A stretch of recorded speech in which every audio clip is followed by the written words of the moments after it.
இயேசு கிறிஸ்துவின் இனிய நாமத்தினாலே உங்களுக்கு என் அன்பின் வாழ்த்துக்கள். இந்த நல்ல நாளை காண செய்த தேவனுக்கு ஸ்தோத்திரம் உண்டாவதாக. கர்த்தருடைய கிருபை உங்கள் அனைவரையும் சூழ்ந்து கொள்வதாக.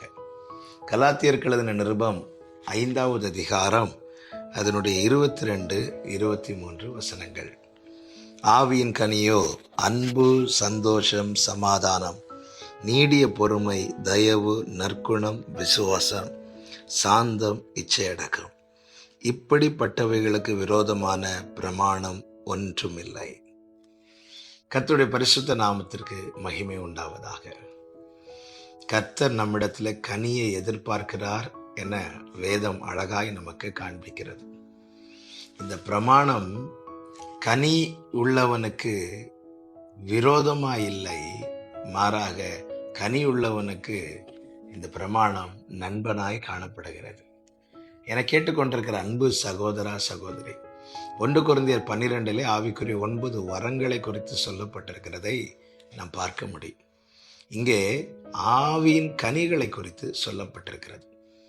வரங்கள் வெளிப்படும் போது தேவ வல்லமையை நம்மால உணர முடியும், காண முடியும். கனி வெளிப்படும் போது தேவ சாயலை நம்மால் காண முடியும்.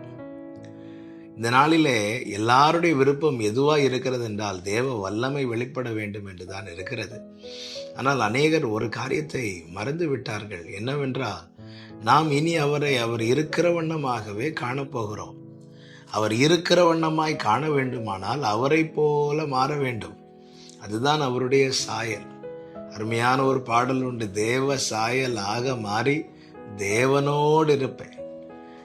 யாரிடத்துல கனிகள் வெளிப்படுகிறதோ, இந்த ஆவியின் கனிகள் வெளிப்படுகிறதோ, அவர்களிடத்துல தேவனுடைய சாயல் வெளிப்படுகிறது. வரங்களை நாட வேண்டும் என்று வேதம் சொல்லுகிறது. வரங்களை நாடுவதோடு விட்டுவிடாமல் கனி கொடுக்கிறவர்களாய், தேவன் விரும்புகிற இந்த நல்ல ஆவியின் கனியை வெளிப்படுத்துகிறவர்களாய் நானும் நீங்களும் காணப்படும் போது நம்மிடத்திலே அவருடைய சாயல் வெளிப்படுகிறது. நம்மை காண்கிறவர்கள் இயேசுவை காணும்போது நம்முடைய வாழ்க்கையிலே கிறிஸ்து மகிமைப்படுகிறார். இந்த பூமியிலே வாழும் நாட்களிலே நம்மில் நம் ஆண்டவராகிய இயேசு கிறிஸ்து மகிமைப்படுவார் என்றால் இதைவிட பாக்கியம், இதைவிட மேன்மை வேறு ஒன்றுமே கிடையாது.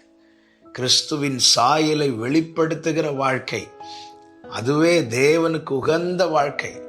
பரிசுத்த ஆவி உங்களிடத்தில் வரும்போது நீங்கள் எல்லா வரங்களையும் பெற்று வல்லமையாய் அப்படி செய்வீங்க, இப்படி செய்வீங்கன்னு ஆண்டவர் சொல்லல. இதெல்லாம் கர்த்தர் நடப்பிக்கிறது. மாறாக என்ன சொல்லுகிறார் என்றால், பரிசுத்த ஆவி உங்களிடத்தில் வரும்போது நீங்கள் எருசலேமிலும், யூதேயாவிலும், சமாரியாவிலும், உலகமெங்கும் எனக்கு சாட்சிகளாய் இருப்பீர்கள் என்றார். நம்மை காண்கிறவர்கள் கிறிஸ்துவை காணும்படியாய், கிறிஸ்துவின் சாயல் நம்மில் வெளிப்படுவதாக, அதிகமாய் நல்ல கனி கொடுக்கிற மரமாய் காணப்பட, அந்த கனியுள்ள வாழ்க்கை வாழ தேவ சமூகத்தில் நம்மை ஒப்பு கொடுப்போம். அதற்கு ஒரே வழிதான் இருக்கிறது, ஆவியானவரால் நடத்தப்பட வேண்டும்.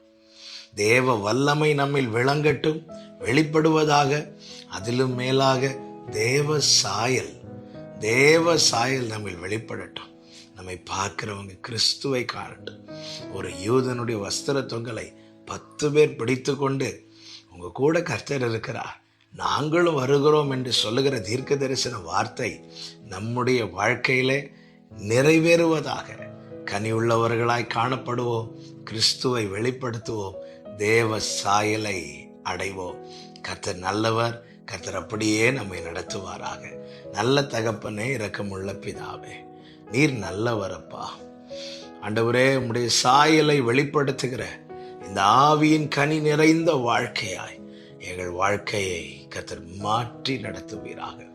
நதியோர நாட்டப்பட்ட விருட்சங்களிலே மாதந்தோறும் புது கனிகள் என்ற வார்த்தையின்படி ஆவியானவரே எங்களை நடத்தி செல்வீராக. இயேசுவின் நாமத்தில் பிதாவே, ஆமென்.